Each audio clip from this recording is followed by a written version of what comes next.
Good afternoon, everybody. We are back. John De La Rose here, the leading Hispanic voice in science fiction.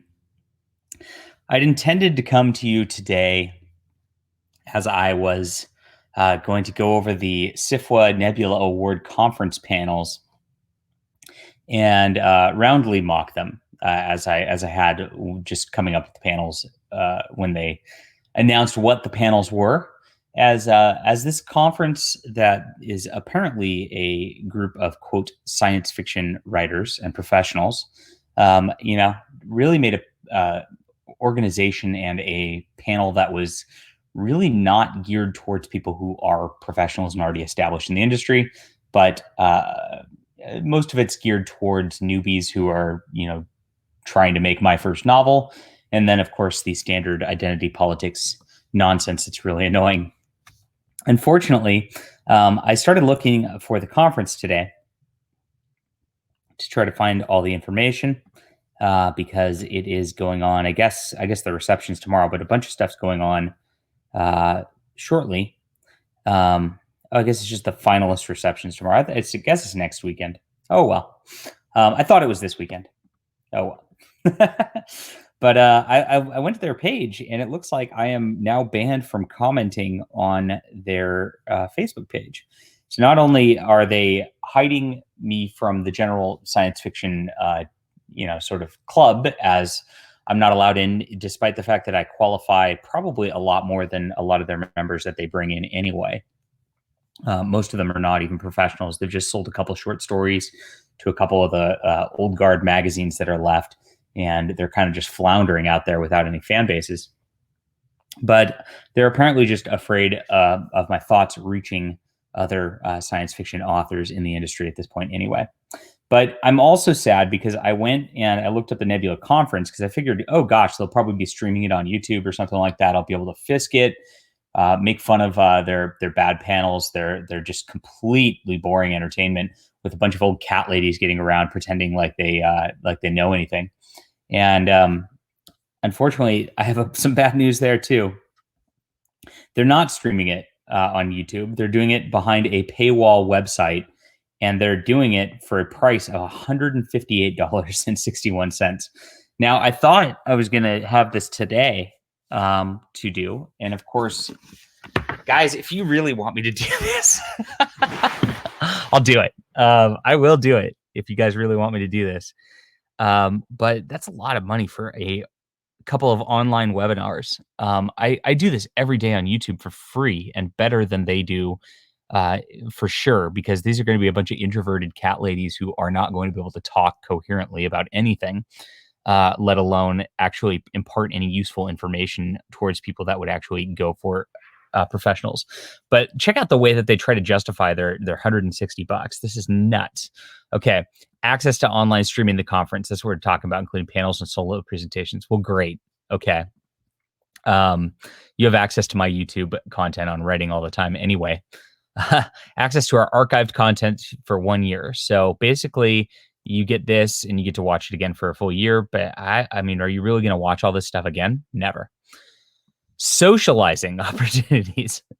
Well, I guess in COVID era, we're not socializing a lot anyway, but with virtual room parties, so not even room parties, forums and chat. Now, this would be fun for me to go in and just be like, "Hi guys, what's up? I'm a science fiction writer who's selling a lot better than all of you. How are you tonight?" And watch them just react in abject panic to my presence. That might be worth it. I don't know. Maybe there's a viewer out there who wants to fund some fun, and if that's you, let me know. Maybe I'll do it. An annual subscription to, so they're going to blast you with spam newsletters for your $160, and then support COVID relief for the SFWA. I don't know what this is, but this is probably a good thing. So I'm not gonna talk bad when there's good things going on. The rest of it's garbage. But you know what? I actually do approve of doing some relief for people in need. I like that, so that's it. So here we are. I will have to register for this and do this if you guys want me to Fisk this conference, and I'm totally willing to do it. However, I definitely do not want to pay $160 out of pocket for it. So let me know if you want me to do it. I don't know. Should I set up a GoFundMe? or maybe I'll just take donations via PayPal or something like that. And if we get if we get full chipping in $160, I'll do it. If not, I'll just return the money, and maybe that's the best way to do it. I shouldn't stream of consciousness these videos because I did not plan this when I started making the video. I was just going to be like, I'm banned from their Facebook page. How much of chicken shits do they have to be?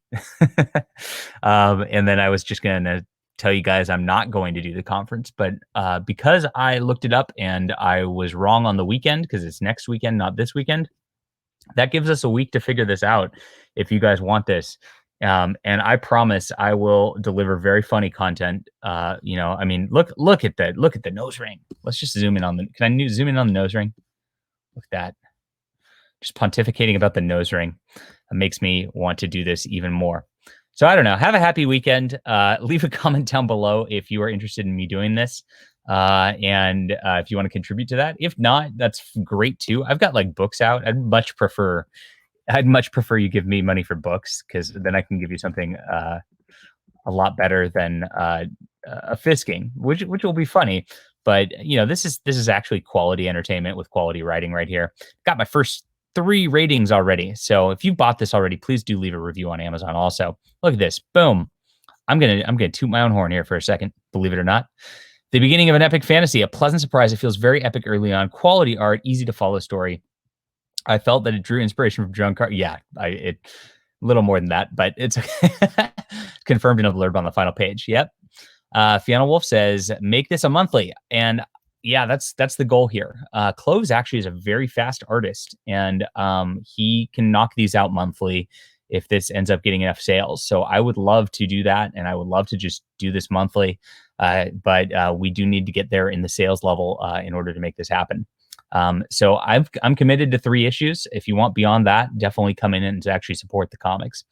This is what I love about the Gold and Silver Age, along with the pulps. I'll be sure to pick up the next issue. If you love Sword and Planet, you'll be right at home with the series. That is the goal. And Captain Cummings here, one of the greatest YouTube reviewers of all times of comics, says it's the best comic by me. Thanks, Captain Cummings. This is an early pulp style story with modern pacing and artwork structure. I've enjoyed the really fast-paced action and lighthearted Christian message. The story is a tad formulaic, which is standard for this author, but it means it's largely concerned with the fundamentals. People that read my work, you'll see that in my first issue, I will play it very by the book, like Captain Cummings says. And then as I unfold, I'm going to just like peel back an onion to make things more intense, deeper, more interesting as it keeps going. And that's the way that the great writers used to do it. If you look at like Tom DeFalco and the way that, he set up plot lines, and then, it takes a few issues to set up plot lines, and then they really start to pay off. That's how I like to do things, because that's how I enjoyed reading comic books growing up. So when you stick with my series, as those who have read Flying Sparks have done, you see that like in issue 7, 8, and 9, it gets absolutely bonkers fun. And a lot of the stuff that if you remember the little details from issue 1 and 2, you really are in for a treat. So that's that. Okay, so that's the book. Let me know if you want me to Fisk the conference. I don't know. They might ban me just because they'll see my video and they'll be like, "Oh my gosh, John Delarose is going to be mean." But I won't be mean. Here's the deal: like, if people are nice to me, and I always tell them this, I won't be mean to them. That's always the big secret that never gets let out. But I mean, but they're not going to be nice to me. Let's be honest. maybe I'll do it under a fake name, and I'll go in as what's that guy, Anthony Weiner's fake name, Carlos Danger. Maybe I'll sign up as Carlos Danger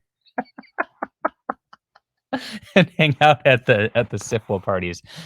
Hello there. Oh my gosh, I'm already having too much fun. I got to get off the YouTube now. I'll see you guys soon.